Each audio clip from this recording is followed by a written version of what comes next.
Right. So then, the max towing and the towing technology package. Yep. Are those also available for the Pro?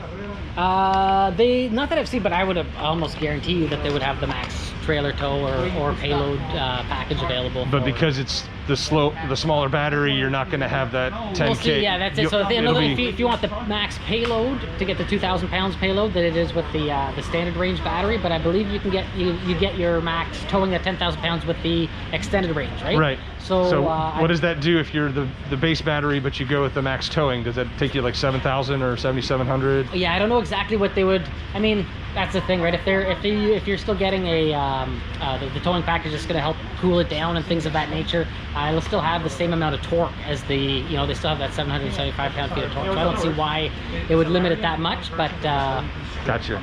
And does that come with all, when you upgrade to the max towing, does that come with all of the trailer, the bed scales and all those other features, or is that a separate upgrade? I believe the intelligent scales is different. I believe it's a separate. Okay. Okay. All right. I think that was the gamut of all the questions. Balloon payment, blah blah blah.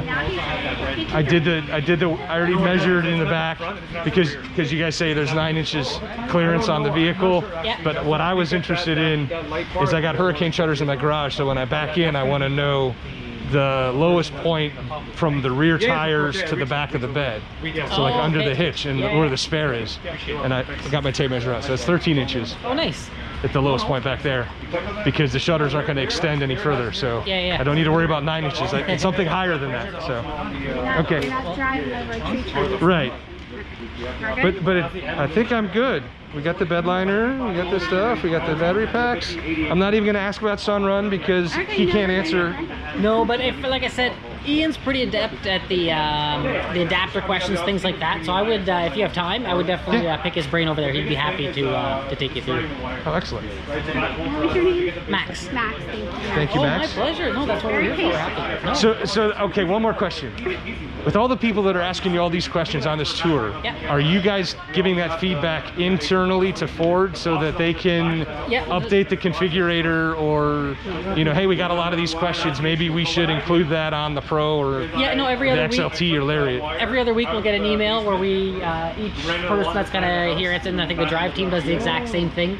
Where we'll send various feedback, but I think there's just one thing that Ford definitely does is that they, any chance that they get beyond, I believe they have like a little exit survey too, where they collect a bunch of data from there as well. But they're tracking every recommendation and every complaint, everything. Okay, good. Then, okay, one more. Production numbers. Yep. More than 15,000 in 2022. At least that's what Darren Palmer was talking about on Inside EVs last week. But he didn't give any numbers. Of course, you're not going to say any numbers. But you're staffing up. We're staffing up. We're ramping up the battery production, especially. Yeah, with the new announcements that came out yesterday and today.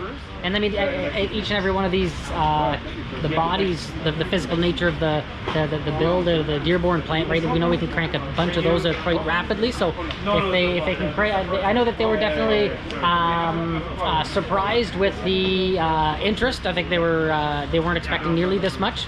And to be honest with you, before this tour started, I wasn't even expecting nearly this much. But it's been by far the most highly anticipated launch that I've seen in the 10 years of doing. I was doing F150 launch pack when we launched EcoBoost, right, in 2010. So this has been the biggest, I think.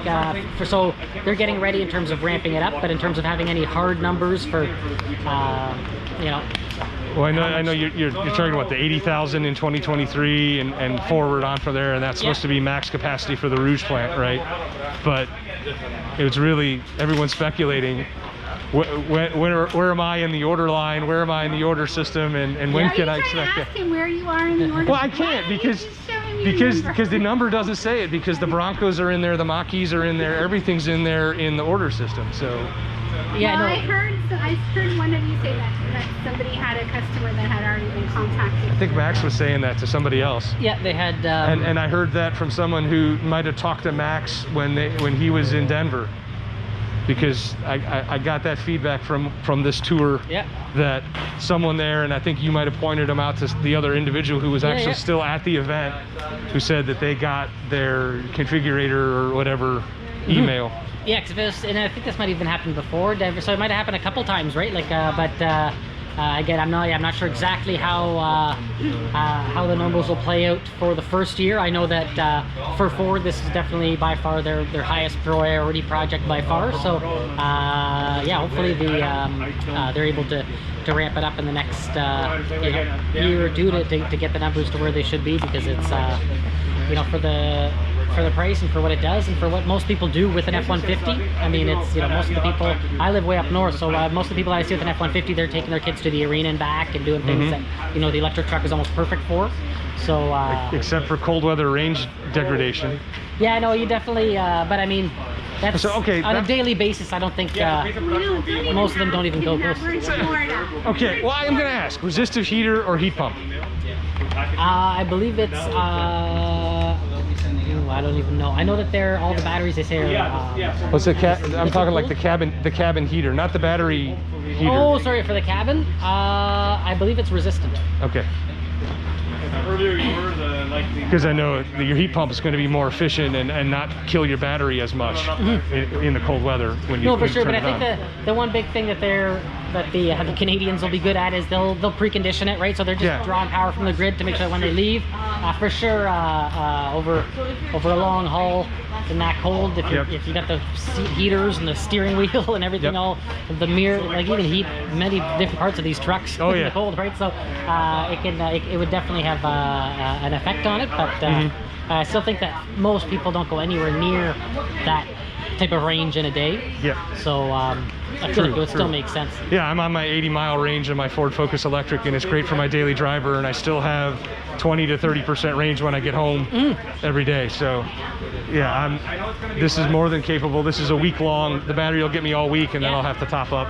Well, I love the fact that this reminds me of the Focus Electric in the sense that they just took a sweet truck and made it electric, just like they did with the Focus. They didn't try to reinvent the wheel and make a funky spaceship out of it. So now that gives me another question. So the cooling in the batteries, liquid cooled. Yeah. Right.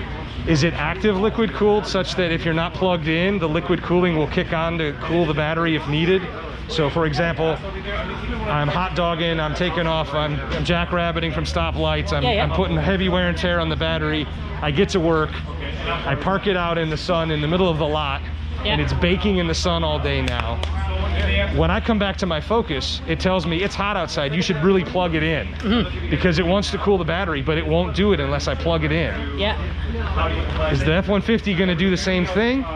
Or is the F-150 going to turn on and self-cool and parasite a little bit of power off the battery while it's sitting there? It's not, I don't think it'll do it by itself, but you can basically tell it to with the Ford Pass app, right? You could just connect to it and say, get to this temperature or whatever. So I know for sure. I meant for the battery cool, not necessarily the cabin cooling. I know that but when they, from what I understand is whenever you precondition it, I think it takes everything, it kind of gets everything, both battery and, so I know that would be kind of a workaround, if you will, and it might do it automatically. So you could do the app remote start on it, and then that'll precondition the battery. Now, if you're not plugged in, it'll still remote start and still do all that? Yep. Okay. Because normally, like you said, you want to do that while you're connected to the grid, so you're not depleting your battery. That's the efficient way to do it, but I think just from a convenience standpoint, you'll still be able to do it. But again,